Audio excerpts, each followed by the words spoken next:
Emergency. Hello? I'd like to report a murder. Who's the victim?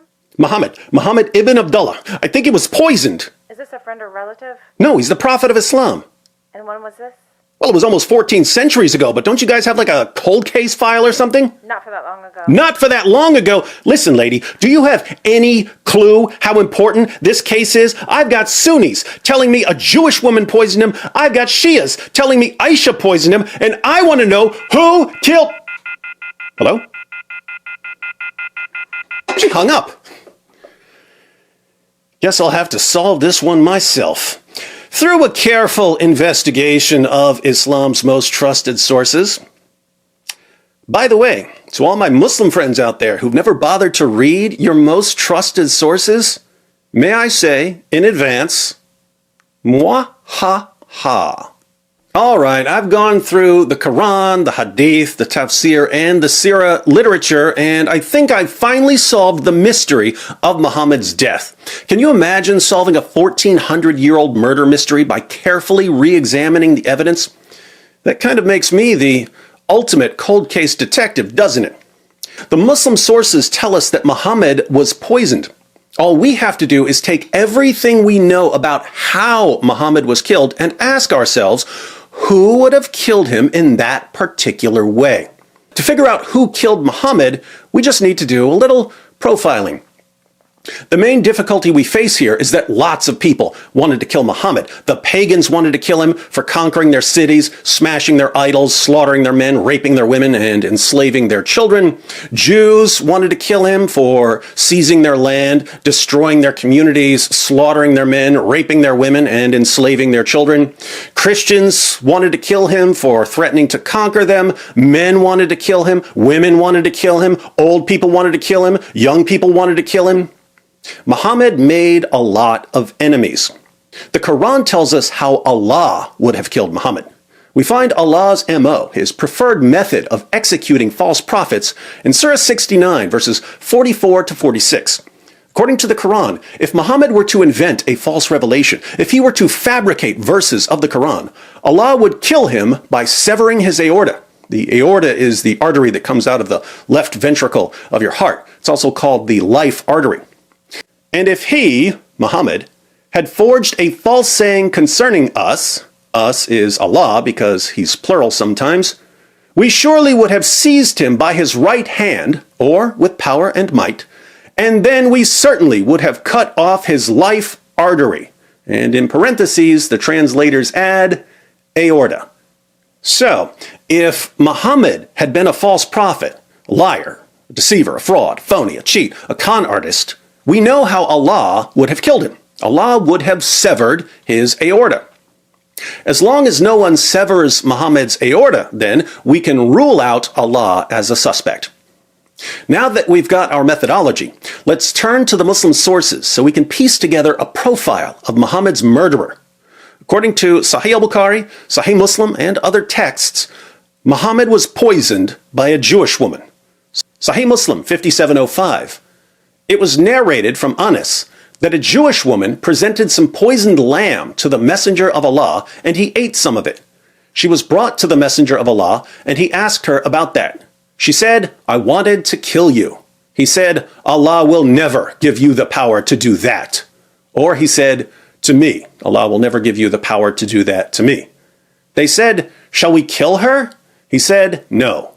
He said, this is Anas, "And I continued to see its effects on the uvula of the Messenger of Allah." Notice two things here. One, Muhammad tells this woman, "Allah will never give you the power to kill me."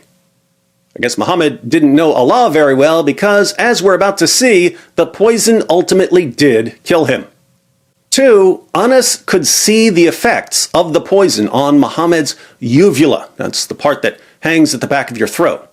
So, when Muhammad opened his mouth, his companions could see, on the roof of his mouth all the way back towards the uvula, the damage caused by the poison. In case you're wondering why this woman wanted to poison Muhammad, she tells us in Ibn Sa'd, Volume 2, page 252. The Apostle of Allah sent for Zainab bint al-Harith, that's the woman who poisoned him, and said to her, "What induced you to do what you have done?" She replied, "You have done to my people what you have done. You have killed my father, my uncle, and my husband. So I said to myself, if you are a prophet, the foreleg will inform you. And others have said, if you are a king, we will get rid of you." The woman poisoned Muhammad because he slaughtered her father, her uncle, and her husband. That isn't motive. I don't know what is. So Muhammad slaughtered her family, and she retaliated by poisoning him. Sahih al-Bukhari, 44:28.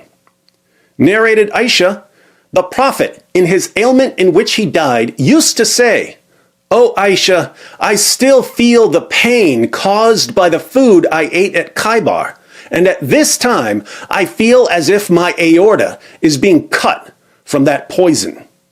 What's that, Muhammad? Something about your aorta being cut? That's strange. I seem to recall someone telling us that if he were going to kill you for being a false prophet, he'd do it by severing your aorta. I should also point out that the words "as if" are not in the Arabic. They were added by the translator. Muhammad simply says, "I feel my aorta being cut from that poison." The History of At-Tabari, Volume 8, page 124. The messenger of God said during the illness from which he died, the mother of Bishr ibn al-Bara had come in to visit him. Bishr, at this very moment I feel my aorta being severed because of the food I ate with your son at Khaybar. Okay, Muhammad, we got the point about your severed aorta. According to Aisha, Muhammad was in total agony before his death. Sunan ibn Majah, 1622. Aisha said, "I never saw anyone suffer more pain than the Messenger of Allah. He was in so much pain that he couldn't even walk on his own. His followers had to drag him around." Sahih al-Bukhari, 2588. Narrated Az-Zuri, Ubaydullah bin Abdullah told me that Aisha had said, "When the Prophet became sick and his condition became serious, he requested his wives to allow him to be treated in my house, and they allowed him. He came out leaning on two men while his feet were dragging on the ground. He was walking between Al-Abbas and another man." Well, he wasn't really walking if his feet were dragging on the ground while two guys propped him up. I guess we know where they got the plot for Weekend at Bernie's. Now, since the Quran says that if Muhammad were a false prophet, Allah would sever his aorta, and Muhammad eventually admitted that he could feel his aorta being severed, you might think we have a pretty good reason to reject Muhammad and his revelations. But you're wrong. If you look more closely, you'll see that we have at least 10 good reasons to reject Muhammad and his revelations. Now, Surah 69 was a Meccan surah, an early revelation, meaning that Muhammad was reciting this to his followers for years. He spent years telling his companions, "If I'm a false prophet, God's going to sever my aorta." My friends, there are thousands of ways to die. Do you really think it's a coincidence that Muhammad died in exactly the way his so-called revelations said he would die if he's a deceiver and a false prophet? Looks like divine judgment to me. Third, I don't want to call Muhammad stupid because that wouldn't be politically correct, but let's think about this for a moment. Muhammad and his followers attack Khaybar. After the Muslims kill a bunch of men and rape a bunch of women, standard practice for Muhammad and his companions, a Jewish woman comes up to Muhammad. Muslims had slaughtered all the men in her family, and she offers to cook dinner for Muhammad and his band of merry murderers. And Muhammad accepts her offer. "Sure, I love lamb. So nice of you to cook dinner for us after we butchered your father and your husband."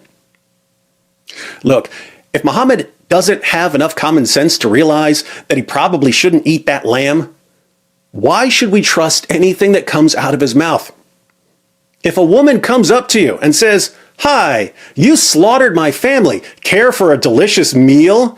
and the only response you can think of is, "Yeah, I sure am hungry," sorry, you're not a real prophet. Jesus Christ is the only way, the truth, and life. The only way to the Father is through Jesus. If you don't know Jesus, you don't know God. Come to Christ today. Come to Jesus today. He can save. He can heal. He's there for you. Come to Jesus.